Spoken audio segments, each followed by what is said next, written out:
अमावस्या और पूर्णिमा दो बहनों की कथा। एक राज्य में एक राजा और एक रानी रहते थे, जिनकी चार संतानें थीं, दो लड़के और दो लड़की। एक लड़की का नाम पूर्णिमा तथा दूसरी लड़की का नाम अमावस्या था।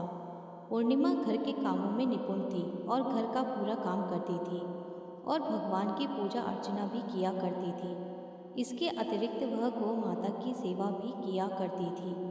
और उसकी दूसरी बहन अमावस्या ना ही घर का कोई काम करती थी, ना ही भगवान की पूजा अर्चना करती थी और ना ही गौ माता की सेवा करती थी। पूर्णिमा सर्वगुण संपन्न थी। फिर भी राजा और रानी अपने दोनों बेटों तथा पुत्री अमावस्या को ही प्यार किया करते थे और वह पूर्णिमा से प्यार नहीं करते थे, उसके साथ भेदभाव करते थे। राजा के चारों पुत्र और पुत्री धीरे धीरे बड़े हो रहे थे। जब वे बड़े हो गए, राजा ने अपने दोनों पुत्रों का विवाह योग्य कन्याओं के साथ करा दिया।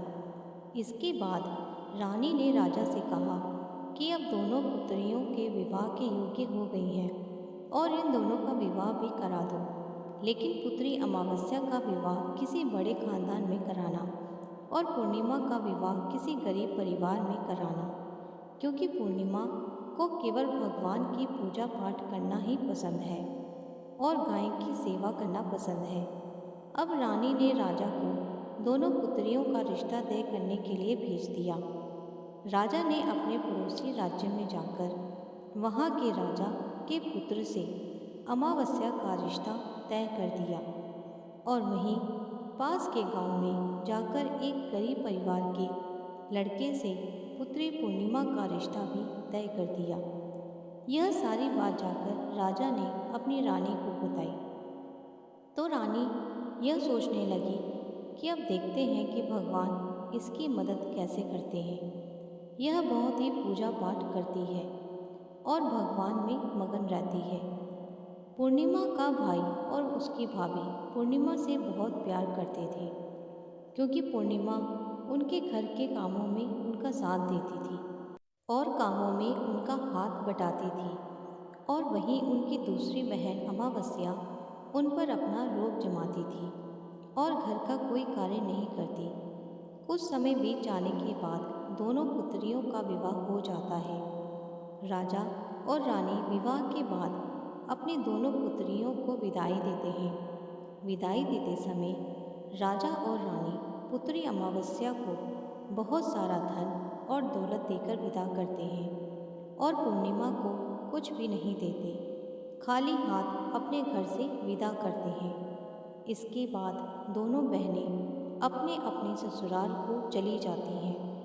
कुछ दिन बीत जाते हैं और एक दिन अमावस्या अपने घर पर शिवजी जी की कथा रखती है, जिसमें वह सभी गांव वालों को निमंत्रण देती है और अपनी बहन पूर्णिमा को नहीं बुलाती।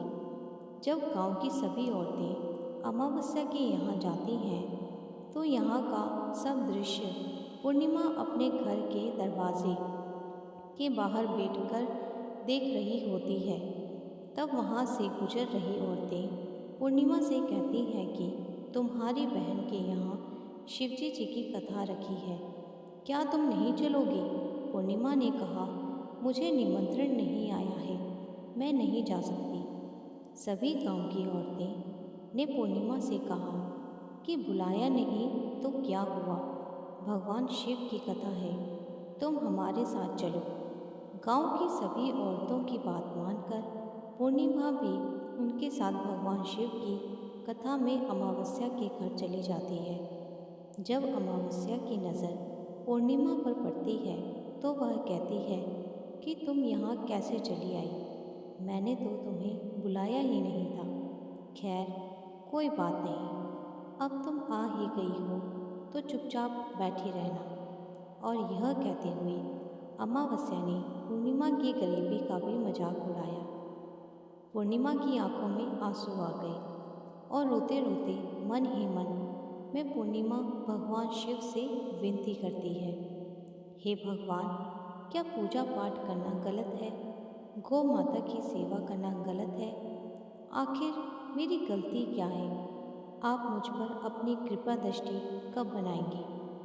पूर्णिमा बार बार भगवान शिव से यही कहती रहती। इतने में शिव कथा पूरी हो जाती है और अमावस्या भगवान का प्रसाद बांटने लगती है। वह सभी लोगों को प्रसाद देती है, लेकिन पूर्णिमा को वह प्रसाद नहीं देती। पूर्णिमा बिना प्रसाद के ही अपने घर लौट जाती है। रास्ते में वह यह सोचती हुए चलती है कि यदि बच्चे उससे कथा का प्रसाद मांगेंगे तो वह उन्हें क्या जवाब देगी। उसने सोचा था कि वह अपने मायके अपने भाई और भौजाई के यहाँ जाएगी और वहाँ जाते हुए वहाँ बच्चों के लिए कुछ लेकर जाएगी। ऐसा सोचते हुए वह अपने घर वापस लौट आई।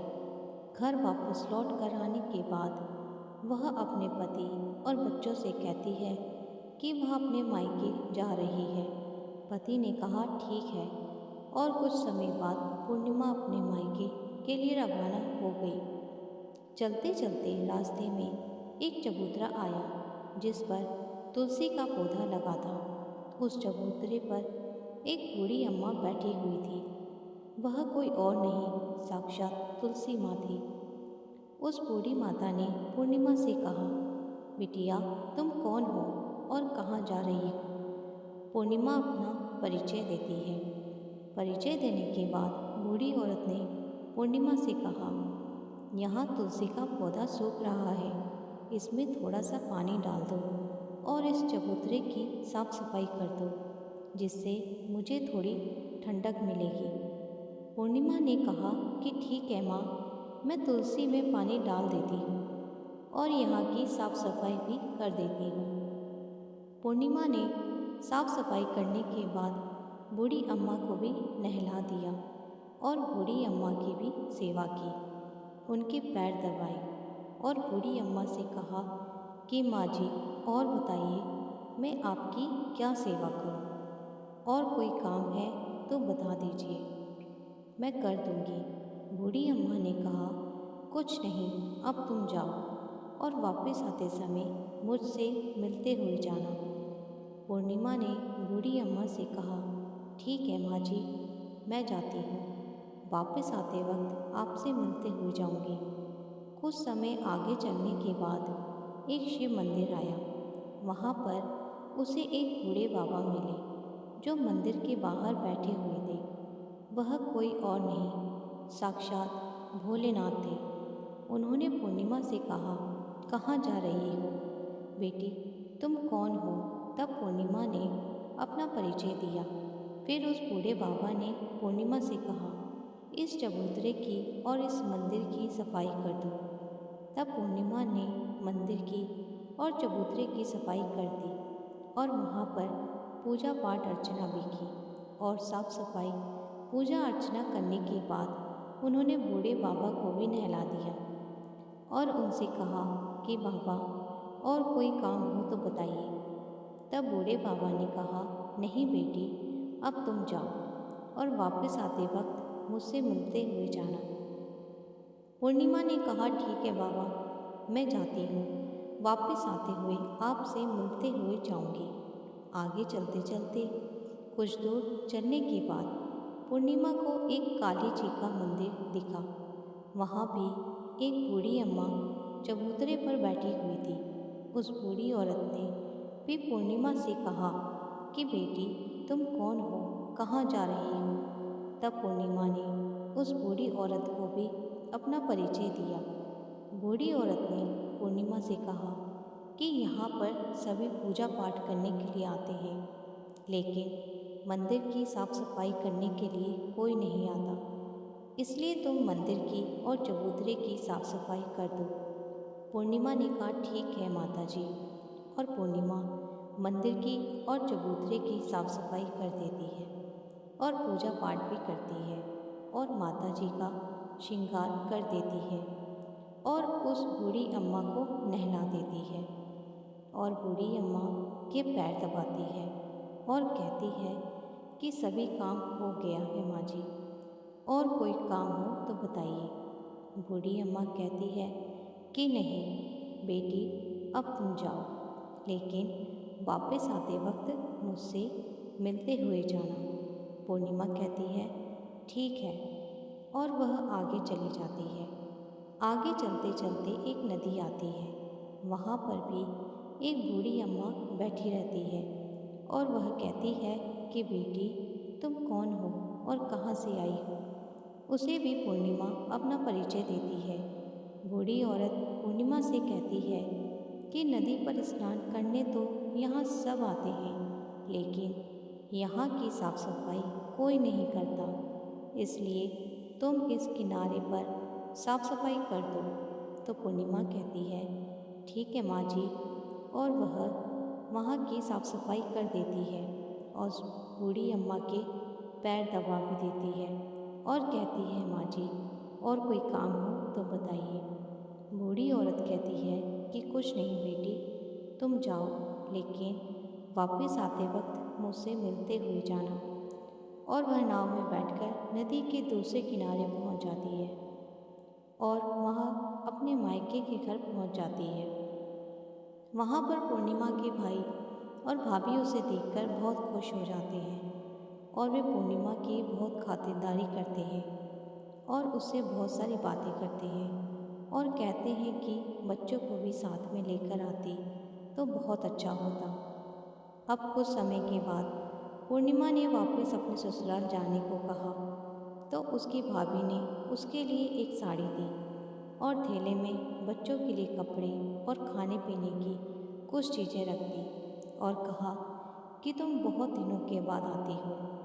और पूर्णिमा की भाभी ने यह थैला पूर्णिमा के हाथ में दे दिया और कहा कि जाओ और जल्दी वापस आना। इसके बाद पूर्णिमा वहाँ से अपने ससुराल के लिए रवाना हो गई और उसी नदी के किनारे पहुँची और नाव में बैठकर दूसरे किनारे पर उतर गई। वहाँ पर उतरने के बाद वहाँ उसे वही बूढ़ी अम्मा मिली जो साक्षात गंगा मैया थी। उस बूढ़ी अम्मा ने पूर्णिमा को एक थैला दिया और कहा कि तुम इसे अपने घर जाकर ही खोलना। अब पूर्णिमा के पास 2 थैले हो गए थे। उन्हें लेकर पूर्णिमा वहाँ से रवाना हुई। आगे कुछ दूर चलने पर काली माँ का मंदिर आया। वहाँ पर काली माँ बूढ़ी माँ के रूप में विराजमान थी। उसने कहा आ गई बेटी पूर्णिमा। पूर्णिमा ने कहा हाँ माँ जी, मैं आ गई। तो काली माँ ने उसे एक थैला दिया और कहा तुम यह थैला अपने घर जाकर खोलना। अब पूर्णिमा के पास 3 थैले हो गए थे। तीनों थैले लेकर पूर्णिमा आगे बढ़ी। कुछ दूर जाने पर शिवजी जी का मंदिर आया। वहाँ बूढ़े बाबा के रूप में शिवजी जी विराजमान थे। बूढ़े बाबा ने कहा पूर्णिमा तुम वापस आ गई। पूर्णिमा ने कहा हाँ बाबा, मैं वापस आ गई। बूढ़े बाबा ने भी पूर्णिमा को एक थैला दिया और कहा कि ये थैला तुम घर जाकर ही खोलना। पूर्णिमा ने कहा ठीक है। अब पूर्णिमा के पास 4 थैले हो गए थे। अब पूर्णिमा 4 थैले पहले अब कैसे लेके जाती। तो उसने एक पुरानी साड़ी निकाली और उन सभी थैलों को एक गट्ठा बना लिया और उसको सिर पर रखकर वह वहाँ से रवाना हो गई। कुछ दूरी पर जाने के बाद उसे तुलसी माँ बूढ़ी औरत के रूप में मिलती है और कहती है पूर्णिमा तुम आ गई। पूर्णिमा कहती है हाँ माँ जी, मैं आ गई। वह बूढ़ी औरत भी उसे एक थैला देती है और कहती है कि यह थैला तो अपने घर जाकर ही खोलना। पूर्णिमा कहती है ठीक है माँ जी। अब पूर्णिमा के पास 5 थैले हो गए थे। पूर्णिमा वहाँ से रवाना हुई तो वापस अपने घर पहुँच गई। पूर्णिमा ने थैलों को नीचे रखा और सबसे पहले अपने मायके का थैले को खोलकर देखने लगी। उसमें बच्चों के लिए अच्छे अच्छे कपड़े और खाने पीने की चीज़ें थी और उसमें कुछ गहने भी थे। पूर्णिमा ने कपड़े अपने बच्चों को दे दिए और खाने पीने की चीज़ें भी बच्चों को दे दी। बच्चे यह सब पाकर बहुत खुश थे। अब पूर्णिमा ने दूसरा थैला खोला जो उसे गंगा मैया ने दिया था। उसमें ढेर सारे हीरे जवाहरात, सोना चांदी आदि था। इसके बाद अब पूर्णिमा ने तीसरा थैला खोला जो उसे काली माँ ने दिया था। उसमें बहुत सारा सोना श्रृंगार का सामान भरा हुआ था। इसके बाद पूर्णिमा ने चौथा थैला खोला जो उसे भगवान शिव ने दिया था। उसमें बहुत सारा धन संपत्ति भरी हुई थी और बहुत सारी खुशियाँ भी भरी हुई थी। इसके बाद अब पूर्णिमा ने पांचवा थैला खोला जो उसे तुलसी माँ ने दिया था। उसमें चावल, दाल और 7 प्रकार की खाने की चीज़ों से भरा हुआ था। अब पूर्णिमा के घर में किसी भी चीज़ की कोई कमी नहीं थी। उसका घर धन धान्य से भरा हुआ था और परिपूर्ण था। अब पूर्णिमा और उसका परिवार सुख में जीवन व्यतीत करने लगा। अब पूर्णिमा के मन में विचार आया कि क्यों ना शिवजी जी की कथा कराई जाए और शिवजी जी की कथा में एक कार्यक्रम रखा। पूर्णिमा ने गांव के सभी घर लोगों को निमंत्रण दिया और घर घर जाकर सभी लोगों को बुलाया।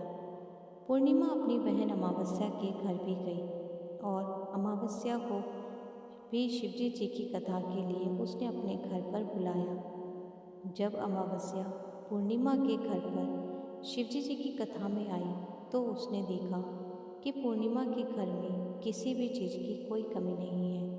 इतनी सारी धन दौलत देखकर अमावस्या आश्चर्यचकित हो गई। उसने पूर्णिमा से कहा कि तुम्हारे घर में इतनी धन दौलत कहाँ से आई? पूर्णिमा ने कहा, देखो बहन, तुमने शिवजी जी की कथा में मुझे नहीं बुलाया था, फिर भी मैं चली आई और तुमने मुझे प्रसाद तक नहीं दिया और मेरी गरीबी का मजाक भी उड़ाया। उसके बाद मैं अपने घर आ गई और घर आते हुए मन ही मन सोच रही थी कि अपने मायके जाऊंगी और मैं अपने मायके चली गई और जो कुछ घटना इस बीच हुई वह सभी घटना अपनी बहन अमावस्या को बताती है।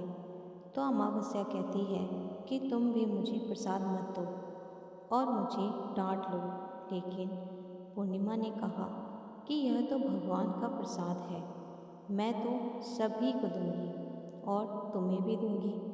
फिर भी अमावस्या ने प्रसाद नहीं लिया और वह सीधे अपने घर चली गई।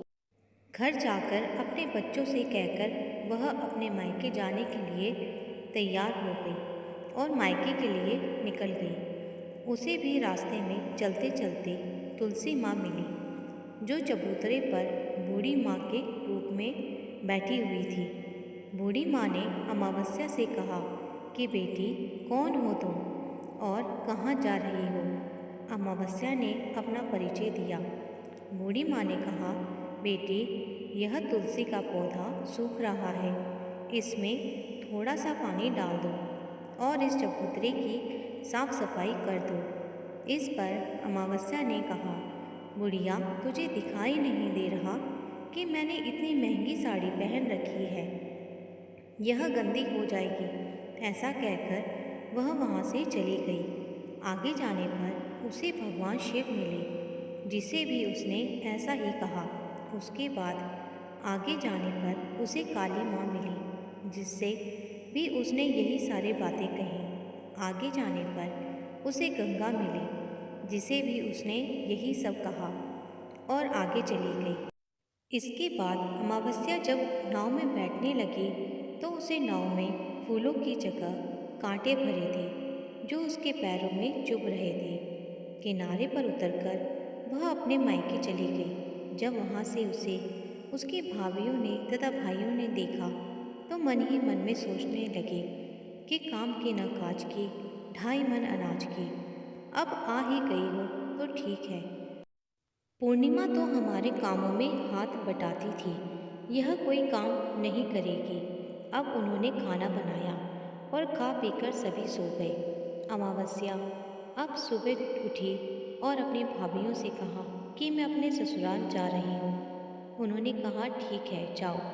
अमावस्या बोली, पूर्णिमा को तुमने एक थैला दिया था और मुझे कुछ नहीं दोगे क्या? भाई और भाभी ने कहा कि तुम घर जाओ, थैले तुम्हारे घर पहुंच जाएंगे। फिर अमावस्या वहां से निकल गई और नदी किनारे पर पहुँची। वहाँ गंगा मैया बूढ़ी औरत के रूप धारण करके बैठी हुई थी। बूढ़ी माँ ने कहा, आ गई बेटी? तो उसने कहा, हाँ मैं आ गई। अमावस्या ने कहा, तुमने पूर्णिमा को एक थैला दिया था और मुझे नहीं दोगी क्या? बूढ़ी अम्मा ने कहा कि तुम घर जाओ, थैले तुम्हारे घर पहुंच जाएंगे। इसके बाद आगे जाने पर उसे काली मैया मिली, जिसने भी अमावस्या को यही कहा। इसके बाद आगे जाने पर उसे शिव भगवान मिले, जिन्होंने भी अमावस्या से यही कहा। इसके बाद आगे जाने पर उसे तुलसी माँ मिली और उसने भी अमावस्या से यही कहा, तुम घर जाओ, थैले तुम्हारे घर पहुंच जाएंगे। अमावस्या अपने घर पहुंच गई। आंगन में देखा तो वहाँ 5 थैले पड़े हुए थे। अमावस्या ने मन ही मन सोचा कि अब तो मेरे पास बहुत सारा धन और दौलत आ जाएगा। जल्दी जल्दी उसने सभी थैले को खोला। किसी में मिट्टी थी तो किसी में पत्थर, किसी में कंकर और किसी में कोयला। उसके मायके से भी कुछ भी नहीं मिला था। इन थैले में कुछ भी नहीं था। अमावस्या दौड़ती हुई पूर्णिमा के घर गई और कहती है कि तुम्हें तो इतना सब कुछ मिला, मुझे तो कुछ नहीं मिला, आखिर क्यों? तो पूर्णिमा कहती है कि जब मैं अपने मायके जाती हूँ तो अपनी भाभीयों के साथ उनके काम में हाथ बटाती हूँ, उनके साथ मिलकर काम करती हूँ, लेकिन तुम ऐसा कुछ नहीं करती, उनकी इज्जत भी नहीं करती, इसलिए वह तुम्हें भला क्या देंगे। इसके बाद तुमने गंगा मैया को ठुकरा दिया और काली माँ को भी ठुकरा दिया और भगवान शिव को भी तुमने ठुकरा दिया, इसलिए उन्होंने भी तुम्हें कुछ नहीं दिया। अमावस्या कहती है कि बहन तुम मुझे माफ़ कर दो, मैंने तुम पर हमेशा अत्याचार किया है, मुझे कुछ नहीं मिला तो कोई बात नहीं, मैं भी भगवान की भक्ति करूँगी और सब कुछ प्राप्त कर लूँगी, मुझे इन सब चीज़ों का रहस्य बताओ। तो पूर्णिमा ने कहा कि तुम 3 सूत्र का ज्ञान ले लो और उसकी कथा करना।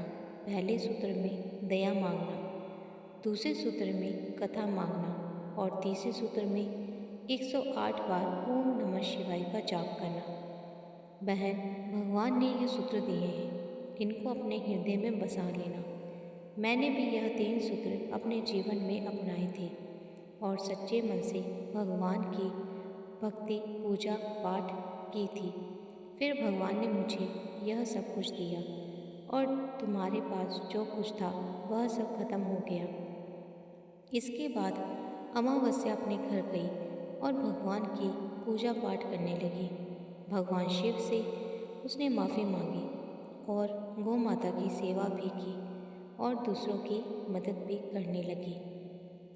अगर आपको ये कहानी पसंद आई हो तो कृपा कर हमारे चैनल को सब्सक्राइब ज़रूर करें। धन्यवाद।